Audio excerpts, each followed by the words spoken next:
Hi everyone, I'm Craig from Wrist Enthusiast, and today I have something special. I'm here with Kevin O'Leary from Shark Tank. Hi, Greg, Kevin. great to be here. Thank you so much. I'm a big fan, by the way. Thank you very much. What I like to do first when I do these types of interviews is just do a quick wrist check. What do you got on your wrist today?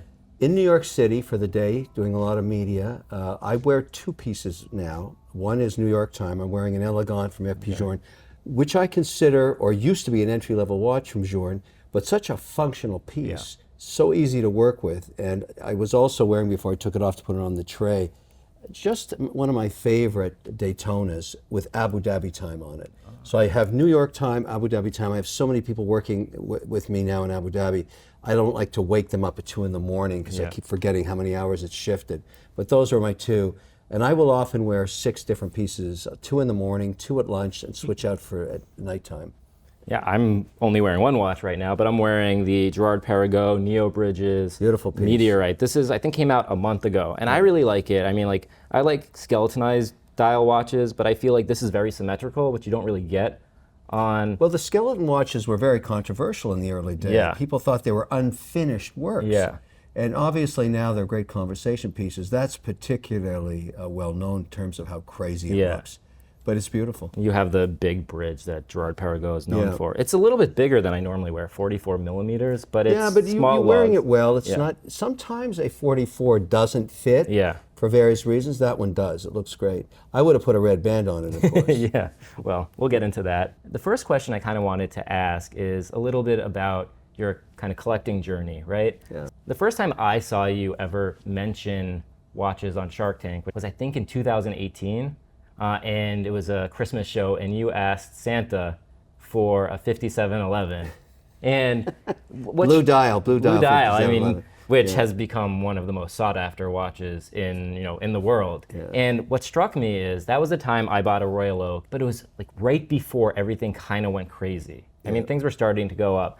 I don't know that you mentioned it ever before, but then since then you're talking about watches a lot. Did something change kind of around that time that got you even deeper into the hobby? When I was young, my birth father died when he was quite young. He was 37, and my mother remarried. My stepfather started working with the United Nations, and we traveled every 2 years to different countries. So Japan, Ethiopia, Cyprus, Tunisia. I thought everybody had a youth like that, but it turned out to be quite extraordinary. I met Haile Selassie in Ethiopia. I met Pol Pot in Cambodia. I mean, that was a pretty wild ride. But at some point in a UN official's career, they have to choose New York or Geneva as the city where they settle down. And he chose Geneva. And right through my teen years, I would often go there, and he got me into watches. I mean, I went to the Patek Museum when I was a teenager, and Omega, Les Ambassadeurs, and all of the different boutiques and brands right on Lake Léman, right on Lake Geneva. And my very first piece was a 1975 Moonwatch, Speedmaster. Do you still have it? I do. And that really, really got me hooked. Then I went down the Rolex journey, and watch collecting is a disease. You don't need 50 watches, 60 watches, 200 watches. You do that because you're diseased, you have a virus. And it's a curse to many people. I truly enjoy it. I love the community globally that I'm involved with. You're supporting artists. That's what you're doing. It's no different than collecting modern art, in my view. How has your collecting kind of changed over the years? I saw you were wearing, I think, this Moser to a congressional hearing recently. And it seems to me you're getting kind of more into obscure or independent brands. How has it changed from the beginning? Because I know that, when I started, you think of like Rolex and Breitling and Omega, and then you kind of progress to different types of brands. How has your collecting changed, and where are you now? I think we all, in some ways, take the similar journey. It starts with the first watch you can afford. Then you experience the joy of owning a piece that at that time is your whole world, because maybe you just spent $2,000 on something when you're barely making $25,000 a year. Back then it was certainly the case for me. And then I went through the typical journey of I have to own every Rolex. I have to own every Patek. I've got to own the vertical of every Omega, and sort of every AP and all the major. You think about the three horsemen: Rolex for sure, AP for sure, Patek Philippe for sure. And I have a lot of Yeah. pieces. And then your mind starts to drift into where else can I go? What else can I do? And for me, it's always been about the dial. And so when you look at the Genta designs that have been the hallmark of greatness Yeah. around an AP, for example, that is the DNA of the piece. Yeah. But it also holds you back from exploring new Yeah. dials. And some people get into the tech stack of a watch and they have to own every caliber. And I respect every collector's desire to pursue those verticals. Because I've met many that say, look, I've got every single, AP ever made with the Genta design in it. Great. But the average eye can't discern one from the other very often. Maybe the metal, but for me, it's style. And so now I'm in this very difficult situation is where, why is this next piece coming in the collection? Why does it deserve a slot? Yeah. What makes it unique to all of its, brothers and sisters that are already in the collection? Do you sell anything when you get No. a new piece? You just I have never sold a piece. And I do it for a specific reason. I've learned over the decades that the reason I get unique opportunities with all kinds of unique watchmakers is they know I'm a true collector. Yeah. It's a one-way ticket. It comes into the collection, it's never leaving the collection. I've had incredible offers for my pieces, insane offers. Yeah. I can't replace them. What's the craziest offer you received for a watch? The one-of-a-kind AP skeleton made for Shark Tank. That went on the air a year ago. I've had crazy offers for that piece. This kind of went viral a little bit. It did, because I really was moved. I'd waited 2 years. I was so part of the design of this, so even consulting. I was so adamant about it that it hold its heritage from the mid 72, 73, that it be made in the metal that was created by its creator. And this was not easy for them to do, Yeah. to place this bevel in here. But here it is, with a red sweep. I mean, this is a classic Shark Tank with a red factory band. It was a rock star when it showed up. I have been unable to insure it. Really? It's a one-of-a-kind, Yeah. irreplaceable. They'll never do it again. I just wonder, and I think a lot of, my subscribers would wonder too, how does one even get to the point where AP will make them something like that? Well, I think it was the narrative we were having just before we talked about this particular piece.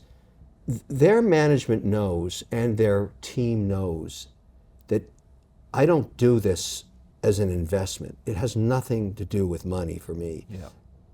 I'm a believer in what they've created and the DNA of this watch and what it means in a collection and how important it is to even ever establish yourself that they would consider making a piece unique. Yeah. Because that is an honor that you can't get until you've been a collector for decades. And I'd argue you have to be known by all the brands, because within the community, particularly with the Three Horsemen, Patek, AP, Rolex, if you breach I'm not even going to call it a moral contract, just if you flip watches, if you take advantage of your status, you're blackballed for life. Yeah. And it should be that way. You should make way for people that are real patrons, that really do this to support watchmaking, and I'm one of those. I would never sell any of these watches. I don't even sell my Hamiltons, because they've been with me and there's a reason I own them. So it's the true meaning of the relationship between the collector and the brand. One of the things that I found is, when I review a lot of watches, I can kind of touch and feel almost anything at this point, and it kind of sometimes makes buying lose its luster. How do you keep the thrill of the hunt when you have that access and ability to get maybe whatever it is you want? I speak to some of the largest collectors in the world very often. We share our interests, and we share just our love of the watches, and we share our new pieces and what we've collected. And I would say about 2 years ago, maybe it was a year and a half ago, I had lunch with Claude Saphir in Dubai. Of all the people I've met, I don't believe there is a man with more passion for watch collecting or has more in his collection.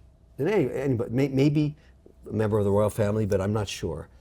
With me there was another member of the UAE, a minister, and he said, "What are you thinking about Simon Brit? Because he had just won the Young Watch Collectors Award granted by FP Journe himself. And again, that will happen again on the 9th of April. I'll be there for that dinner in Geneva. If you think about what's going on there, it's one great watchmaker passing on the baton to the next. I looked at Brit's designs on the dial basis and I was blown away. Yeah, which is this one right here. That is the Simon Brit, and that is the prototype. There are 5 prototypes. Number 1 and number 5 he's keeping in his collection forever. Remember, he is a Guy Michelin or a Michelin engineer from the tire company that moved into watch design, and he has up to 14 different artists designing pieces for these compilations. But I reached out to him, and I was very fortunate he knew I was, and that's the whole idea of your heritage as a collector. And I said, I'm really interested in the prototype. Yeah. I know you're only going to do prototypes for titanium will be the metal for the prototypes. Will you sell me one? And he said yes. And so I wired over, half the purchase price years before I knew I was ever going to receive the piece. It hadn't even been made. And I recently went to Geneva to pick it up. That moment of actually, you can look at digital images of a watch. You'll notice the numerals are red. You see that? Yeah. That's to match the one-of-a-kind red band. It's the only one with a red band on it. That's beautiful. And that's the only one with red numerals. That's a piece unique in itself, but it's also the only one with red. And I asked him for that because, this whole red thing, we can talk about that, but it is what it is. And you don't get to do that with a watchmaker unless they totally trust you. Yeah. Because he has had one of his pieces flipped. Whoever that person is, in my view, should never be allowed to buy another watch. Yeah. Ever. Any watch. Any watch from anywhere. You just don't do that. You at least would, let's say you're in financial distress, you would at least contact the maker and explain your situation. You would 100% do that. Why in the world would you? Anyways, don't get me going. So are there any watches that you really want that even you can't get? Like a Tiffany Blue Nautilus, for example. Yeah. I have a 5711. I've thought a lot about that. There are not a lot of pieces I can't get. And I don't want that to sound arrogant. Yeah. But it has to now fit into this extension of what we're talking about. It's got to be a piece unique. Yeah. Imagine my wife watching me come home with watches and saying to me, "You've got to see somebody. We don't even have enough vault space for this anymore. This is insane." She's partly right. Yeah. But there's no point in me buying more production watches. I get offered production watches every day. But why? I mean, I need to go off-piste here. I got to be in a place where when I pick it up, I say, now I know why this is in the collection. Yeah. And that's where I'm getting into this space of these really unique pieces. Yeah. And of course, working with makers for these one-of-a-kinds, as I did with Journe and as I'm doing with others. And, in the case of Simon, I want to have each metal. I want the gold and I want the platinum. I use Boutros as almost like a consultant, and John Reardon and others, thinking through the moves in the portfolio. He knows my whole portfolio, so it's really great to have that kind of different opinion. Yeah. Because I can't talk to my wife about it. Her answer is stop. Always. So I was actually in Cleveland about a month ago interviewing Teddy Baldassarre for the opening of his new store, which is great. And he gets a lot of questions about whether you're an investor of his business. Yes. And he answered that question and said, no, you're not. You just, you met and you like doing videos together. Have you ever approached him to invest? Would you ever think about investing in either a watch retailer or a watch brand? I was there last week shooting with Teddy. We shot the new store. I consider him a great friend. What I liked about the whole journey with Teddy, and it started years ago, was I never considered the responsibility of promoting watch collecting and making sure that the new generation had a point of entry. And so I was always talking about, these incredibly complex movements and these crazy prices. And Teddy called me up one day and said, Kevin, you've got a lot of followers on this watch journey, and you've got a lot of people in their teens and 20s watching Shark Tank, and they know you wear these red bands. Why aren't you talking about entry-level pieces? Why aren't you talking about Tudor? Why aren't you talking about Hamilton? Why aren't you talking about Grand Seiko? Why aren't you talking about, all of these brands? And I said, Teddy, what are you talking about? I mean, I don't collect that stuff. He said, why not? Why aren't you collecting that stuff? So we started shooting stuff together and doing these buying sprees, Yeah, I've seen which some of those. became immensely popular. And we're wildly successful. And I totally agree with him now that every time I do something about, talking about watch pieces, I talk about a couple of things that I learned from Teddy. First of all, he got me into many brands. I bought my first Hamilton with him. Yeah. I bought all kinds of eclectic brands that he actually represents through his store. I am not an investor with him, and here's why. I don't have any investments in watch retailers or resellers. I want to be known as the true Switzerland of watch collecting. I don't endorse watch brands. Nobody pays me to do that. I don't want free watches from watch brands.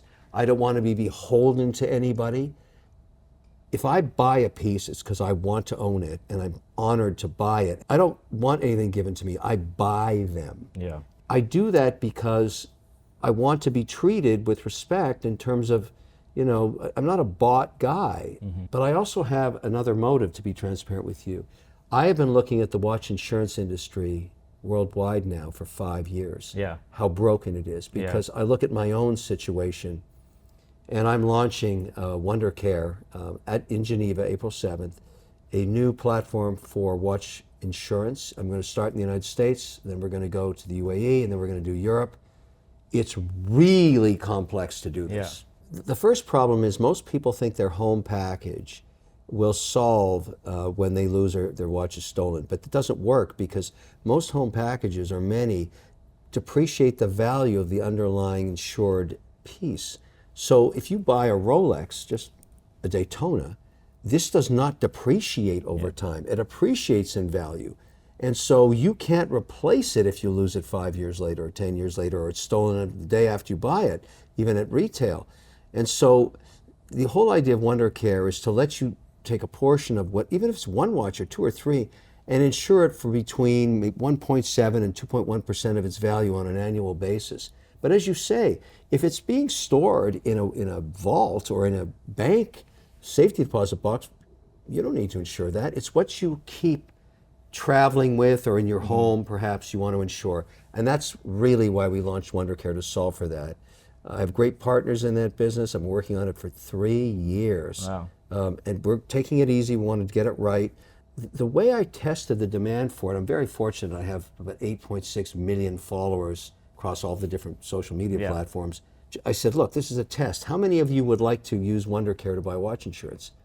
Thousands of policy requests. Yeah. So I knew, okay, let's get this thing going. I was thinking, I had done a little bit of research on WonderCare before. I was like, and then I saw that it's not going to be in Europe. I was hoping to be able to use it for Geneva at Watches and Wonders. It won't start there, but it will be there within 36 months. You have no idea about the complexity of the reinsurance between different countries. I will get there because I need it, because I travel, with as many as 17 to 20 pieces when I go to Watches and Wonder. And that's an annual event for me. I know that you don't invest in watches or see watches as investments for yourself, but do you see them as investments more generally? And where do you kind of see the market going? Because we're in a little bit of a downturn, but where do you see it going kind of from here on out? Yeah, no, I do. I mark to market my watch collection because for insurance purposes I have to do that. We're down 28% on average, but not every brand is down that much. So I think most people index Rolex with 1.2 million in production, and the secondary market has softened, but not that much compared to other assets. The peak of watch collecting was 2020, 2021 during the mania around Bitcoin, when you saw brands like Richard Mille and others just skyrocket around this idea of a form of a storage of value. And in fact, in Asia, watches have become just that. Try and get a Patek. You know, they make 60,000 watches a year. If you're not a collector, it's very hard to get any of them. And so, generally speaking, they appreciate as well. They are good investments, but if you're only buying watches as investments, you're not a collector. I mean, collectors, I don't consider this a liquid asset because I'm never going to sell it. I'll tell you what I use to get the mean market value. I take watch charts and I take Chrono 24, I take the mean value of both, and then I discount by 21%. That kind of gives me a baseline price because there's a lot of distortion in both those platforms. But it's a good bottom line. Yeah. And you can look at practically any watch across those two. You know, I'm always interested in just knowing which watches are holding value and which aren't, but it really doesn't change my mind about collecting them. But then you see something like a Simon Brit, I think I paid 80,000 Swiss francs, and then the one that the guy flipped was 450. Yeah. I mean, there's some real distortions. We should talk about what happened last week in Miami boutique of the sale of the pink Elegant. Most people thought, okay, it's going to go for $100,000, which would be somebody gifting to a charity. Yeah. It got up to 300,000 and it stalled for a few minutes. It was a 10-minute auction. And then a voice from Asia came over the phone and bought it for $420,000. Yeah. That's a record by any measure, any metric. That triggered, people started asking, okay, what happened there? Because that buyer did not get a tax write-off. Yeah. This is an American charity. It was assumed to be an American buyer. It's probably, for Journe, it affirms what's happened to that brand. Yeah. He is literally the living Picasso of watchmaking right now. I mean, period. But it also makes you wonder what that does for people that are interested in buying a Journe. That's going to be very difficult for them. Yeah.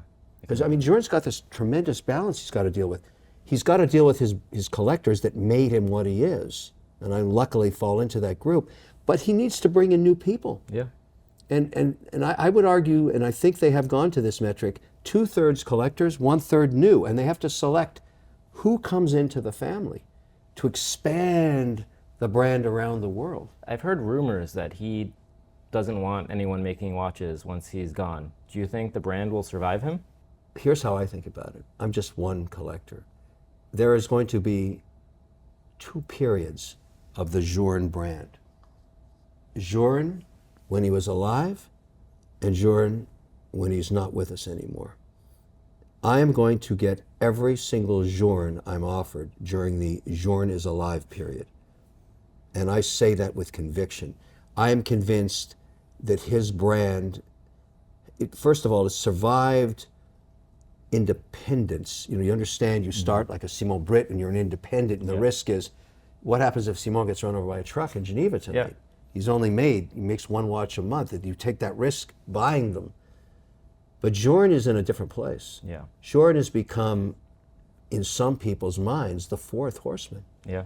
The collectors, the calibers inside out. They know the history of every piece, and you can see what's happened with the early movements. They're selling in auction for over $2 million from the most base metals, brass.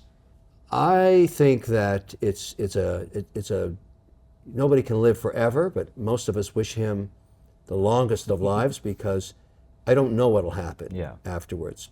We're going to have to service these watches in perpetuity, but I know I want mine made while he's alive. Yeah, that makes sense. Mr. Wonderful here. No one needs a watch, but everybody wants one. Why?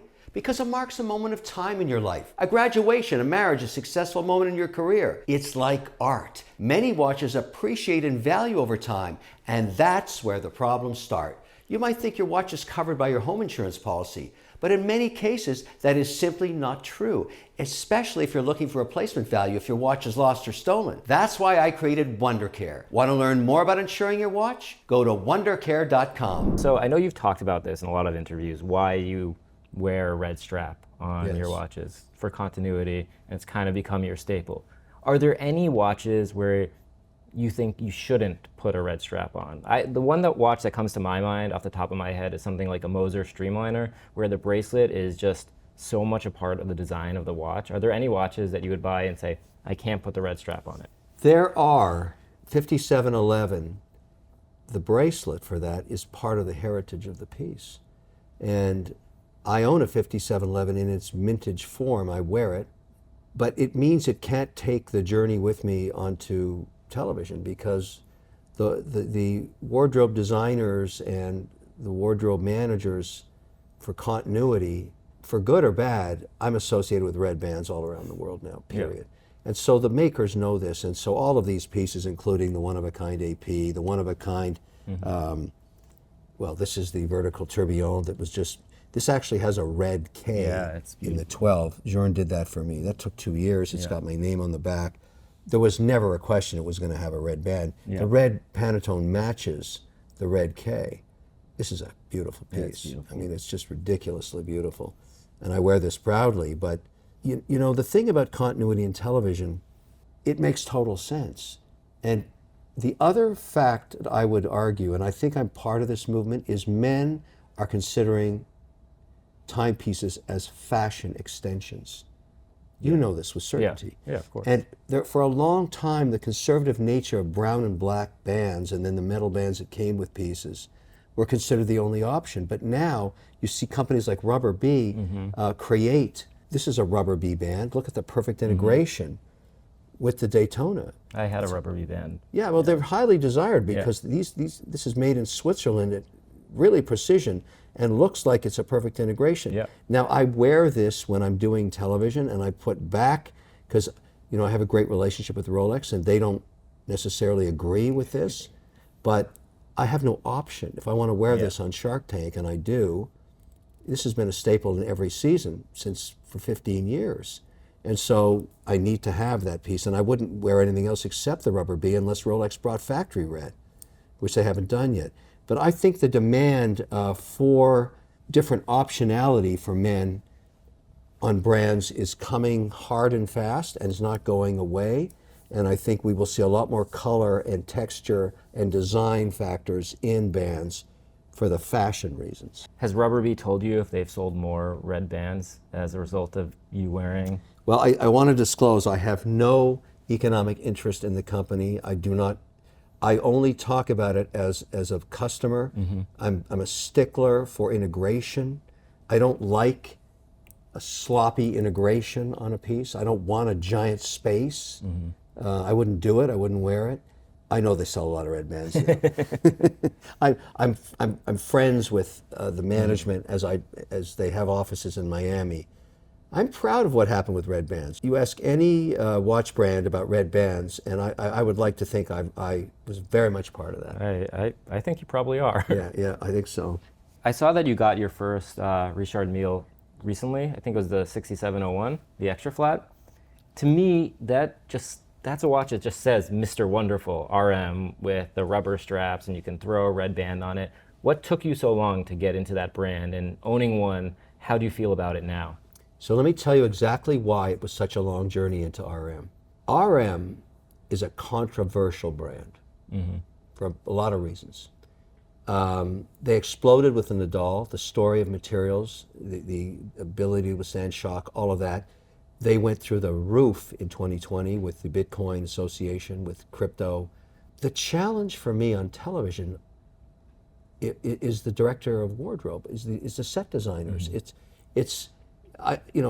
Shark Tank is one show, but I do lots of television, and the RM design, and I respect all watch design, is aggressive. Yeah. It's in your face. Yeah. If you're on set, on a news set, and you're perhaps holding a pen, and you're this is very often a situation maybe on Shark Tank or maybe on ABC News or something. The piece is here, the pen is here, the second piece is here. If it's a Journe, it's a very low profile, as you can see here. If it's an RM, it's in your face. Yeah. And often with fluorescent colors. And so when approached by the brand, I would say, I don't know what to do with you guys. when can you make me something that is going to be more appropriate with the demands of these designers? I got to photograph the piece, I've got to show it on my wrist, I've got to get approval, it's got to go, it's got to have a red band. Then that 01 came out. Yeah. What a beautiful piece. Now, they've had a lot of trouble making those, they're so thin.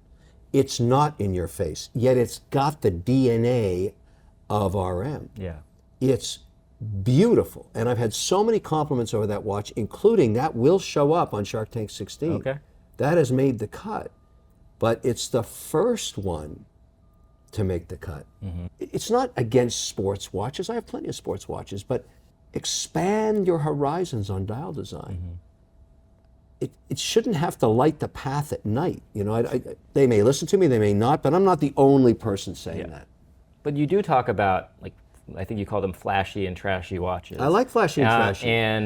And I think you have the Daytona Eye of the Tiger. Yeah. I saw the Aquanaut with the rainbow. The loose, yeah. Loose. I mean, if I'm in And then Miami, this one. yeah, if I'm in Miami, I got to be flashy and trashy. When you go out at night in Miami, it's flash and trash. You got to be out there just bejeweled. That's just the nature of that city, and I love it. I live there. I love it for it.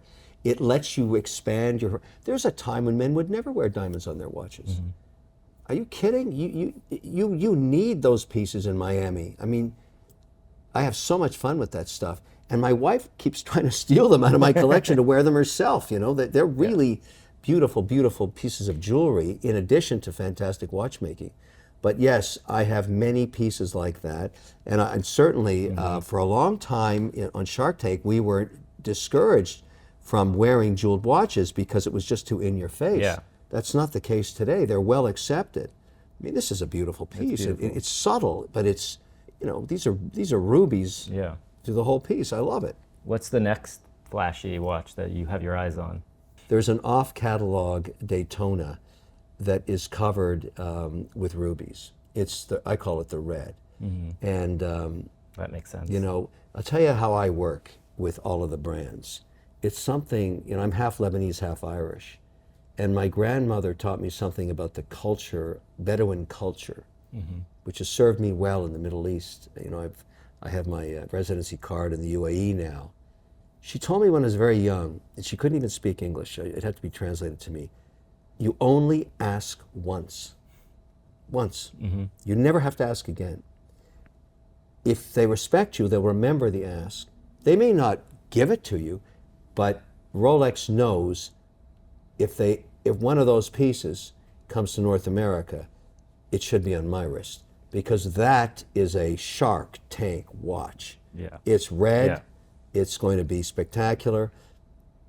When I think about what's next, it's not really a production watch. There are off-catalog Rolexes that come through. I mean, like every other collector, I have more Rolexes than anything else. Yeah. I've got every Rolex. I mean, I don't think there's a single production Rolex I don't have, because I went through that initial phase, and they've served me well, and I wear them a lot in the summertime, and I enjoy them, and you know, it's funny when you introduce people to watch collection, they want to go through the Rolexes first. Yeah. It's like trading cards. Got it, need it, got it. I love that about Rolex. It's fun. So one of the things, I was watching a couple of your videos where you were just talking to the camera and going through your collection, and when you put the watches back, you always kiss them. Right. Is that like a superstition? If I do that, will maybe my collection start to rival Mr. Wonderful's collection? It's just you know, I mean, look at this Moser. I saw this at Watch Time last year in New York. Yeah. And I hadn't taken a Moser onto television yet. This one really spoke to me. I mean, the dial, I mean, you see the dial. It's all about the dial, you know, yada, yada, yada, it's a tourbillon, and the caliber, yada, yada, yada. I don't care. You know, I'm not like that. I care about the dial. I mean, look at this dial. Yeah, that's the Vanta Black, right? Yeah, I mean, it's just, you know, you got to kiss that. I mean, There you have it. That's a beautiful, beautiful piece. And when I wear this, I wore this testifying at Congress, and many senators came up to me afterwards and said, "What is that?" Yeah. I couldn't help but see it on the cameras. That's when you know you've designed an incredible dial. Yeah. It's very simple. I mean, the piece is, it's a fantastic, great caliber, everything else. The technology is fantastic, I get it. and it has that beautiful crunch when you're winding Yeah, it, you know, yeah. even though it's an automatic. It's so unique, it deserves to be in the collection. And so I'm looking forward to doing more with Moser, but I need piece uniques. I need storytelling. I need amazing dials. There's no more room in the vaults for production watches.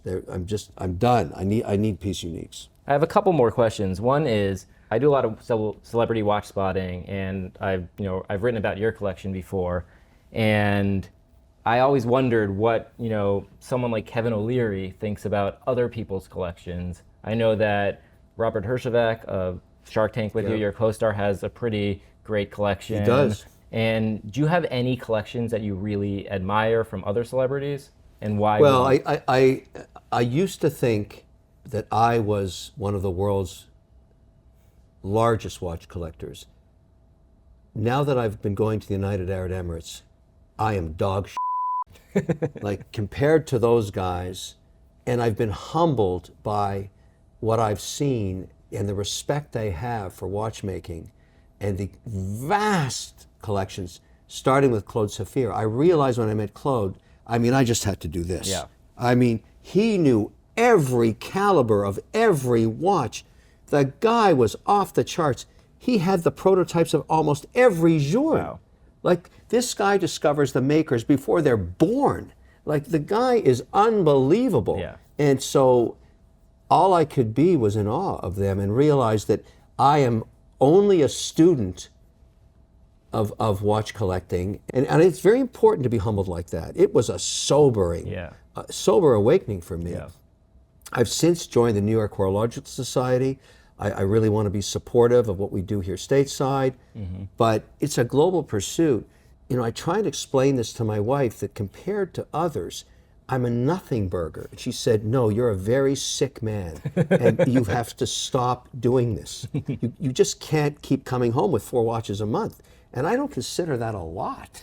And so it's sort of, one a week. Maybe that sounds crazy, but that's kind of been the pace of late because I'm getting such amazing opportunities. You realize it's never a destination. The whole thing is a journey. Yeah. And the fact that we can sit here and enjoy talking about this is really why I do this. I respect all watch collectors. Herjavec is Rolex-centric. Yeah. He has an amazing collection, and I know his collection, but he does go off the piste every once in a while. If they're your friends, you know their whole collection. Yeah. So that's kind of the narrative. It's almost like wine collecting. Do you really need another bottle of 82 if you've already got the vertical tour? Maybe you should go Haut-Briand or something. But it's kind of like that. But it's funny because some collectors, they have one brand.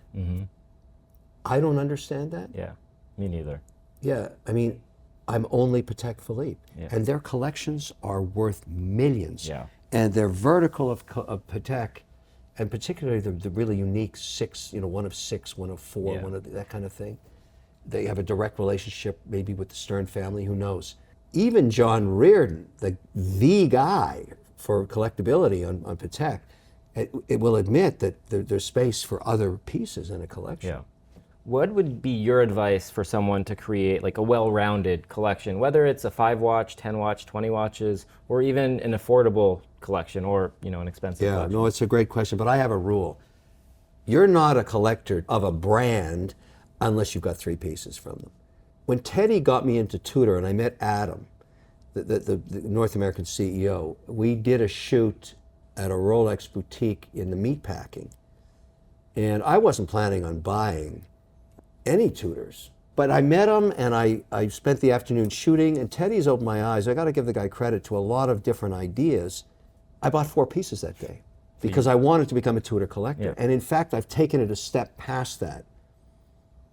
Tudor does something remarkable that a lot of people don't know about. Let's say you founded a company 25 years ago, 30 years ago, 15 years ago, and you can actually find the original people that were there in that room. Let's talk about the context of Shark Tank. 16 years ago, there were 24 people that shot the pilot for Shark Tank. 24 people. They're still working on the show. So they're a unique, and Shark Tank, nobody would have thought it would turn into this global phenomenon. I sat down with Adam and he said, how would you like me to make you a piece unique with the Shark Tank logo on the watch out of a unique material? And I chose silver because I love the way that it changes on everybody's different chemistry. With the Shark Tank logo, we'd have to go through the licensing from Sony and everything else, and we will engrave a unique serial number. We will engrave a unique saying, and I think for Shark Tank, it's one idea can change your life forever. And we'll engrave the person's name on it. Can you imagine how complex getting a deal done with Rolex like that? Rolex owns Tudor. We did that. I funded that as a patron. We will see these watches this June, and I will gift these watches to every one of those 24 people. Now that's watch collecting. There'll be one of those that will have, the Shark Tank logo is yellow, but there'll be one with a red Shark Tank logo. I wonder who gets that one. Are you going to feature it on the show? I will. And it'll have a serial number 000. The 001 is from Mark Burnett. I mean, he's the founder of it. So, but the 000, that's mine. Mine will be the only one with a red band. My kind of final question before we get into this is, Watches and Wonders is coming up. Specifically with regards to Patek Philippe and Rolex, what do you think we're going to see and what do you hope to see? You know, Watches and Wonder is really unique because Bezel has gone the way of the dodo bird for various reasons, and various brands have different perspectives about Watches and Wonders. What people don't realize about the watch community, I tell people that look at the sector, look at the industry, this industry is over 200 years old. Nothing happens overnight. They don't think that way. Yeah. They don't, and you shouldn't think that way. Nobody should think that way. Watches and Wonders is a gathering of the clan. I call it a flocking. You know, some bird species unite once a year. Biologists don't understand this, but they flock to show each other their numbers. That's what Watches and Wonders is. Some brands don't show, some brands do off-piece dinners, some brands show up and do lunches. If you're into watches, and I am, you got to be there. I even want to stay for the retail day because I'm going to go over as a collector. I'm going to shoot as much as I can. I enjoy just doing that as a collector because I have a big, you know, the brands know I've got millions of followers, so why not work together on this? Yeah. I think Watches and Wonder will remain the premier gathering of the flock of watchmakers forever. Yeah. I don't think it's ever going to change. And for all the criticisms about how they decide who shows, who doesn't, yada, yada, yada, yada, my answer is who cares? It's still Watches and Wonders. Yeah. So do you think we'll see a Coke by Rolex and discontinuance of the Pepsi? Well, I must say, I didn't bring it with me, but the puzzle. Yeah. I remember when the puzzle first came out, everybody thought it was complete BS. Yeah. It was like AI BS because Rolex would never do that. Yeah. And when I found out it was real, I thought, oh, wow, these guys have really figured out how to bring the next generation into Rolex. And then when I saw it for the first time, I think the first three that went to North America was John Mayer got the white gold. Did Tom Brady get one? Yeah, Brady got one, and I got the rose gold. And those are the three I know of. Yeah. And it was kind of smart because you got a musician, you got an athlete, and you got a collector investor guy. Yeah. And they actually, for the first time ever, said, you can bring a video crew to shoot you getting this size. And I said, is this really Rolex I'm talking to? Can it really be true? Yeah. And they said, yes, it's Rolex, and we will have someone there when you shoot this. And we did, and it just went nuts. Yeah. I mean, I love that watch. And that's another watch I've been offered crazy money for. I will never sell. I wonder, I mean, they probably don't even make that many of them. Nobody knows, and I think Rolex does a great job in keeping the mystique around pieces like that. Yeah. But I must say, of all the digital images you've ever seen of that piece, nothing compares to when you see it, the dial in person. I haven't seen it in person. Let's talk about some of these watches here. So a bunch of these watches were provided by European Watch Company.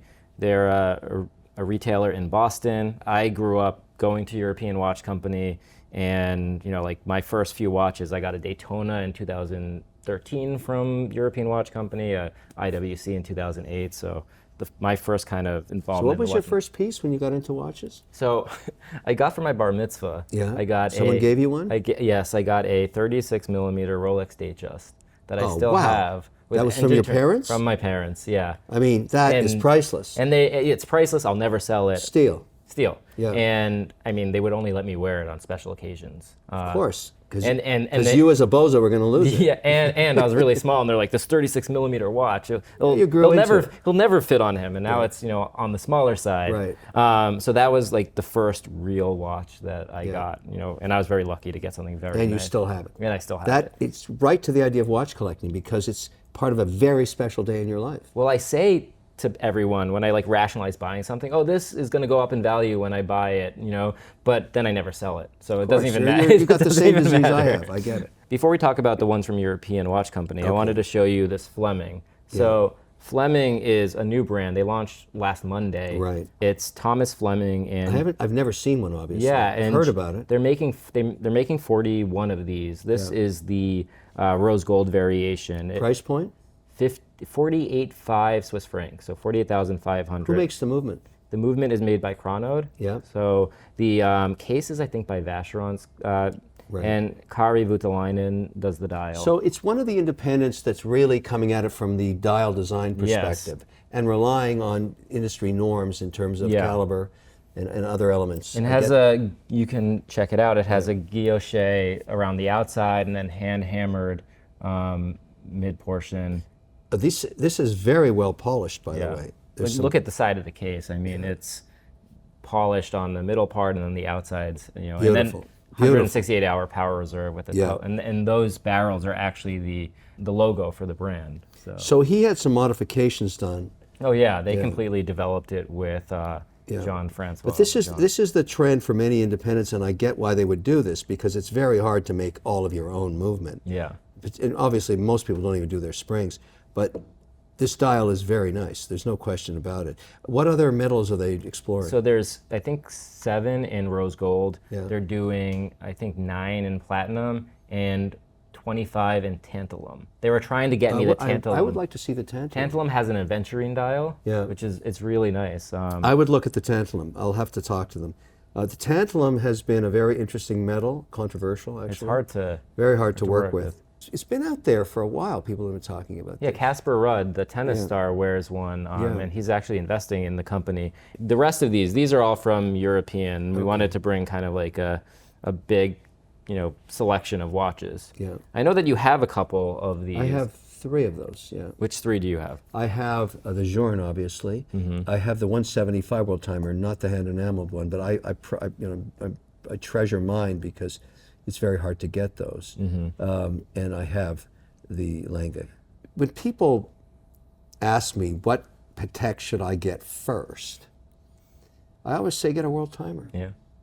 I mean, if you have access to one, it's the classic, ultimate, never going to lose value if you're concerned about that. But also, when you see this from across the room, you know what it is. Yeah.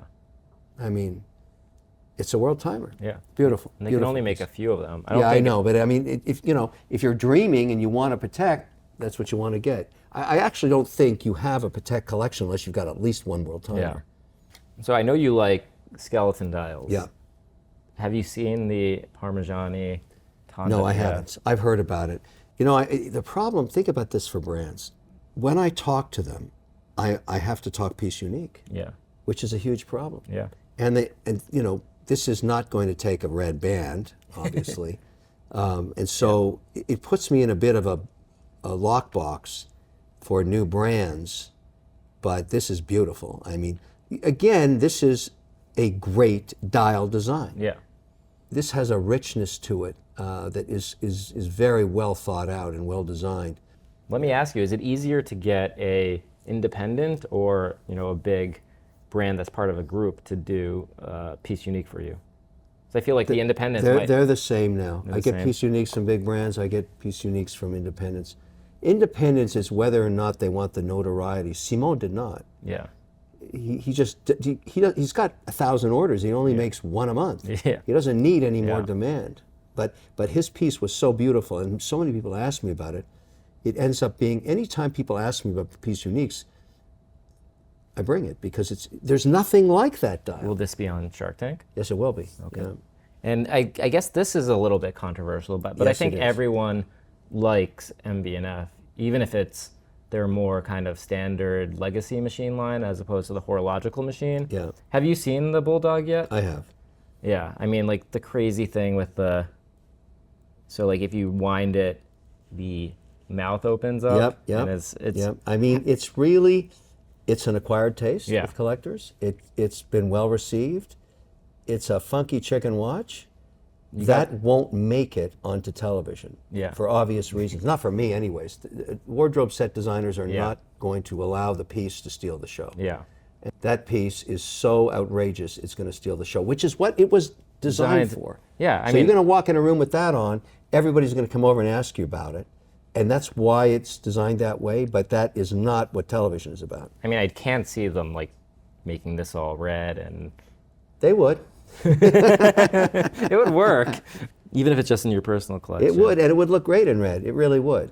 And this is a little bit funky. JLC, master compressor. Yeah. So the issue about that piece is the size of it. It's big. It is big. These super size, as I like to call them, Minerva has this issue too. Yeah.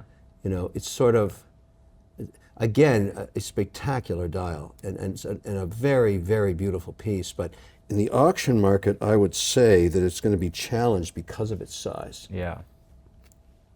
Although it does look good. Yeah. You know, it's got great elements of sport, but it's also, there's nothing wrong with that. I think it's a GMT and a chronograph Yeah. in there. So for me, JLC is one of the more underrated watchmakers in terms of their movements and what they do. I would agree with that, but again, you're going to limit the market with the size of this. Yeah. Because you get people now, women have stepped into all kinds of men's calibers as a result of sort of middle of the road.